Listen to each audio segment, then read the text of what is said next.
A tax freight train is bearing down on your retirement. To protect yourself, you'll have to harness the power of zero.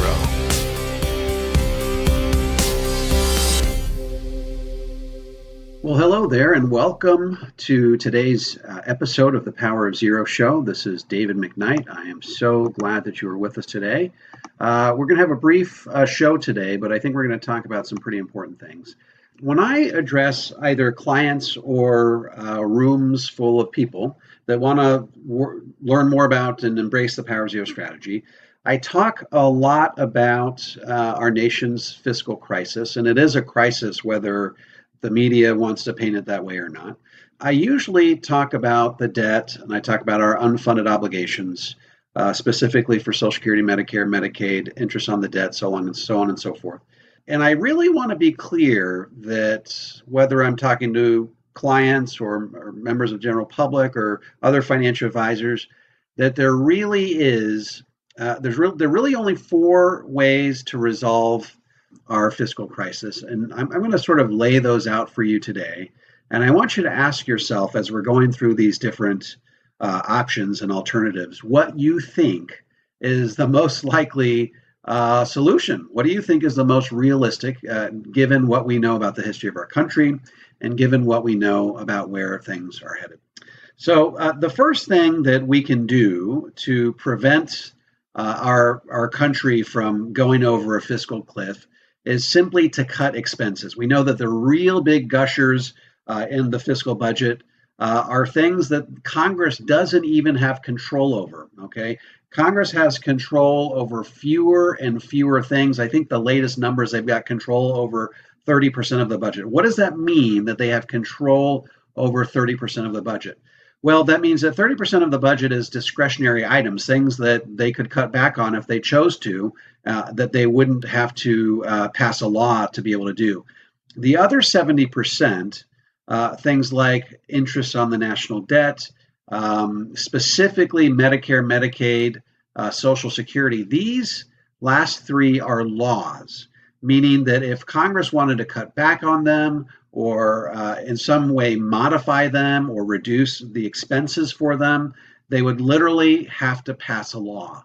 That's a big deal because you got to get both houses of Congress to vote on it, and you've got to get the president to vote on it. Donald Trump said as a campaign promise right out of the chute that he was not going to touch Social Security and Medicare and Medicaid. So we have to ask ourselves, is that likely to happen? The real gusher, of course, as Charles Schultz explains in our documentary, The Power of Zero, The Tax Freight Train is Coming, the real gusher is Medicare. That's growing by at least 6% per year. Most of the people that are going to be on Medicare over the course of the next 30 years haven't even retired yet, haven't even hit age 65. So much of the expense for that program is not even been spent yet. It's not even on our radar yet, and that's it's projected to grow and compound year after year after year. We would have to find a way to somehow pass a law that says people that can't otherwise afford health care and retirement are going to have to cough up, more of their own money to be able to pay for those healthcare expenses. And folks, the cost of healthcare for seniors is getting, even with Medicare, is getting so prohibitive. I mean, it costs almost $10,000 a person per year. That's in addition to what Medicare is already paying for. So to shoulder Americans with more of that burden is something that would be a political risk if some politician were to go down that road. So that's the first one. The second one is to borrow more money. Now, I like to bring back this whole idea of, okay, so we've got $22 trillion of debt. Are we going to borrow even more money, add even more money to the national debt in an attempt to shore up our financial position? And it's sort of, on the face of it, is just ludicrous. This also presupposes that there are countries that are willing to loan us money. Now, we are on a path where we will get to a point where all of the money flowing into the U.S. Treasury will go to pay only for the interest on all of our debt, let alone any principal, let alone Social Security, Medicare, Medicaid, or any of the other budgetary items, military, for example. When other countries are looking at us, and if we're in a position where we can only pay the principal on all that debt, the interest on all that debt, and we can't even pay any of our other budgetary expenses, they're not going to loan us money. And the reason they're not going to loan us money is because they don't think we're going to be able to pay it back. We may be able to pay the interest back, but we won't be able to pay the principal back. And that's not a good risk for these people. We are rapidly approaching a period in time when that's going to happen. It's what we call a sovereign debt crisis, where people look at us, specifically China, Japan, Saudi Arabia, and they say, we're not going to loan those guys money. We don't think that they're in a fiscal position where they can afford to come up with the money to pay us back. That's a big consideration.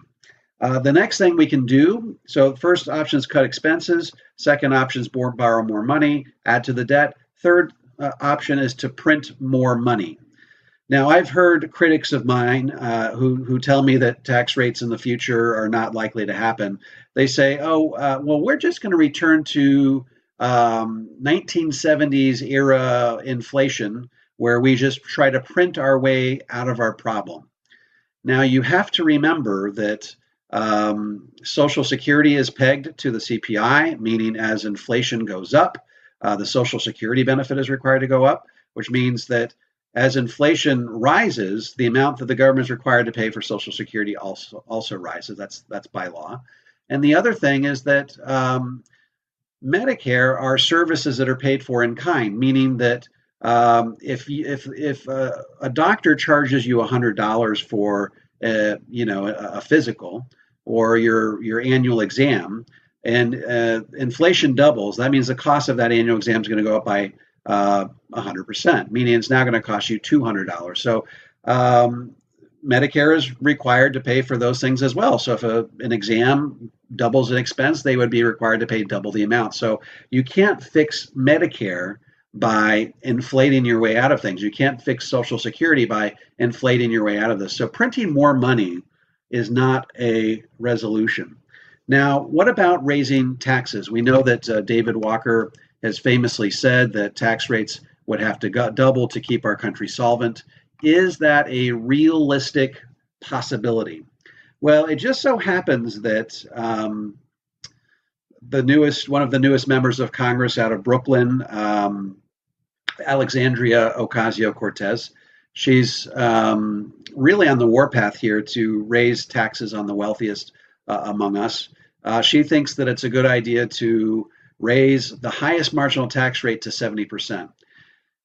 Now, that's interesting because we've had 70% tax rates before. We had those all throughout the 70s. And when they did polls of Americans and they said, how would you feel about a 70% tax across the board on, as our highest marginal tax bracket, 59% of Americans thought that was a great idea.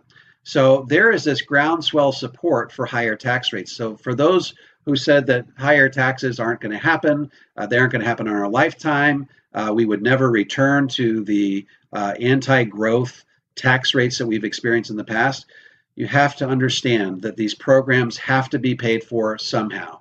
It requires an act of Congress to be able to cut these programs back. It likewise requires an act of Congress to raise taxes. However, we know that if history serves as a model, that the tax rate for Congress has been somewhat of a slush fund. When we have wars, they raise taxes. When we have extraordinary circumstances, they raise taxes. As you know, we've had taxes as high as 94%. We've had taxes as recently as 1960. They were as high as 89%. The lowest marginal tax bracket back then was 23%. This much I will tell you, as the highest marginal tax bracket goes up, all of the other tax brackets tend to ratchet up right along with them. So as you're thinking about, hey, what's the likelihood that tax rates in the future will be higher than they are today, you have to basically understand that there's really only four options. You can spend more, you can cut back on expenses, you can borrow more money, you can print more money, or you can simply raise taxes. We've done all of these things before. The things that we really haven't ever done, Ronald Reagan said the best example of eternal life on earth is a government program. Once it comes into existence, it's very, very difficult to get rid of. It's much easier to raise taxes than to get rid of a government program. So think about those four things as you're questioning the reality of whether tax rates could go up. certainly watch our documentary, The Power of Zero. The tax train is coming. Read The Power of Zero. Of course, if you have any questions or want to reach out to us, it's davidmcknight.com. Once again, we have my new book coming out. It's called The Volatility Buffer. The cover just came out. I think it's amazing. I love the guy who designs my covers. Peter, he actually lives in Great Britain. He did an amazing job. I've been getting a lot of awesome feedback from everybody who's read advance copies of the book so far. So looking forward to putting that in your hands as well. Stay tuned for that. Otherwise, thanks for being on this short episode with me, and we'll look forward to talking to you next time. Talk to you soon.